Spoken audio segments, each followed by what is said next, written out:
Selamat datang di podcast Siaga Bencana. Saya Ilen Sartika. Hari ini kita membahas tentang topik-topik bencana alam dan bagaimana kita siaga untuk menghadapinya. Pada episode kali ini, kita akan membahas tentang zona rawan gempa, letusan gunung api, serta pentingnya pemetaan resiko bencana. Tidak kalah penting juga, kita akan membahas tentang peran kita sebagai masyarakat dalam mitigasi bencana.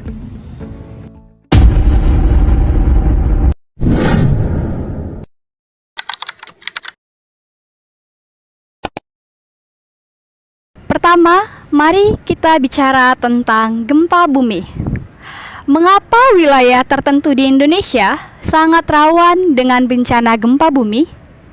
Karena wilayah-wilayah tersebut dekat dengan patahan aktif atau zona subduksi, di mana lempeng bumi saling bertumbukan. Contohnya seperti wilayah Sumatera pada bagian barat, Jawa pada bagian selatan, Bali, Nusa Tenggara, Sulawesi, dan Maluku.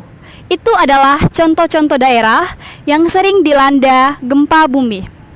Kita ingat betul gempa dahsyat di Aceh pada tahun 2004 yang memicu tsunami besar, atau gempa bumi di Yogyakarta pada tahun 2006 yang merusak banyak bangunan. Selain gempa bumi, Indonesia juga memiliki banyak gunung berapi aktif. Letusan gunung berapi dapat menyebabkan berbagai macam bahaya, mulai dari awan panas, aliran lahar, hujan abu, hingga gas beracun. 10 tahun lalu, salah satu gunung api paling aktif di dunia meletus. Tipe erupsinya tidak seperti biasa.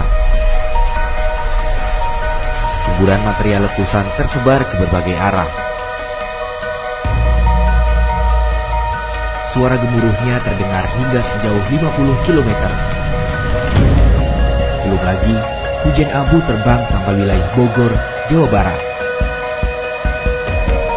Ya, itulah kedahsyatan erupsi gunung api Merapi.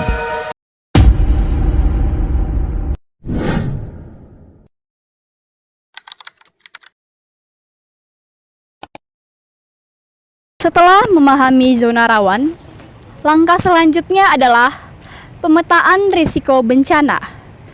Apa itu pemetaan risiko dan mengapa ini penting?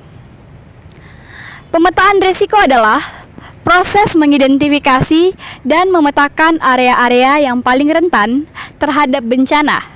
Dalam proses ini, kita mempertimbangkan berbagai faktor seperti karakteristik geologi wilayah, kepadatan penduduk, jenis bangunan dan infrastruktur yang ada, hingga sejarah kejadian bencana di masa lampau.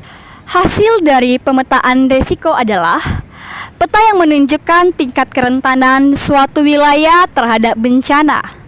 Peta ini sangat berguna untuk pemerintah daerah dalam membuat perencanaan pembangunan yang lebih aman. Contohnya, dengan adanya peta pemetaan risiko, pemerintah daerah bisa menentukan lokasi yang tepat untuk membangun fasilitas publik atau pemukiman. Selain itu, peta risiko juga membantu masyarakat untuk lebih memahami bahaya yang berada di sekitar mereka, sehingga masyarakat bisa mengambil langkah-langkah pencegahan yang diperlukan. Contohnya, jika kita tahu bahwa kita berada di wilayah yang rawan zona gempa, kita bisa memperkuat struktur bangunan rumah agar lebih tahan gempa, atau kita bisa menyediakan atau membuat jalur evakuasi yang jelas.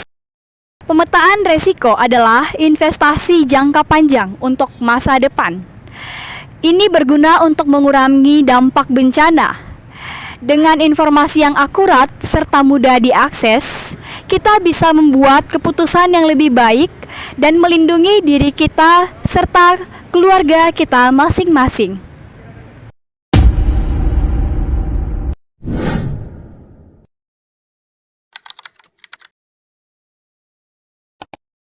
Mitigasi bencana bukan hanya tanggung jawab pemerintah atau ahli geologi. Setiap dari kita memiliki peran penting dalam mengurangi risiko bencana. Lalu, bagaimana caranya? Pertama-tama, edukasi dan kesadaran adalah kunci. Kita perlu belajar tentang jenis-jenis bencana yang mungkin bisa terjadi atau akan terjadi di wilayah kita masing-masing. Dan bagaimana cara mengidentifikasi tanda-tanda peringatan bahaya dan apa yang harus dilakukan jika bencana telah terjadi. Selanjutnya kita bisa mengikuti pelatihan atau seminar tentang mitigasi bencana yang sering diadakan oleh lembaga pemerintah atau organisasi non-profit. Semakin banyak kita tahu, semakin siap kita menghadapi situasi darurat. Selain edukasi, partisipasi aktif dalam kegiatan mitigasi juga penting. Misalnya, ikut serta dalam simulasi evakuasi, membersihkan lingkungan dari sampah yang bisa menyumbat saluran air, atau kita bisa membantu membangun sistem peringatan dini dalam komunitas ataupun keluarga kita. Gotong royong adalah kekuatan utama kita. Saat bencana terjadi, saling membantu adalah kunci untuk bertahan hidup. Mari bentuk tim relawan di lingkungan Anda. Siapkan tempat penampungan sementara dan kumpulkan bantuan logistik untuk korban bencana. Dan jangan lupa, mitigasi bencana adalah proses berkelanjutan. Kita harus tetap belajar, beradaptasi, dan meningkatkan kesiapsiagaan kita seiring dengan perubahan lingkungan dan teknologi. Dengan peran aktif masyarakat, kita bisa menciptakan komunitas yang lebih tangguh dan mampu menghadapi berbagai tantangan bencana. Itulah episode kita pada kali ini tentang geografi bencana dan mitigasinya. Semoga episode kali ini bisa menambah wawasan kita semua dan menambah rasa cinta kita terhadap lingkungan di sekitar kita. Ingat, kesiapsiagaan adalah kunci utama dalam mitigasi bencana. Mari mulai dari diri sendiri, keluarga, dan komunitas kita masing-masing. Terima kasih telah menonton podcast Siaga Bencana. Dan jangan lupa untuk mengikuti kami di platform kesukaan Anda. Dan jangan lupa untuk membagikan episode kali ini kepada teman-teman dan keluarga Anda sekalian. Sampai jumpa di episode berikutnya.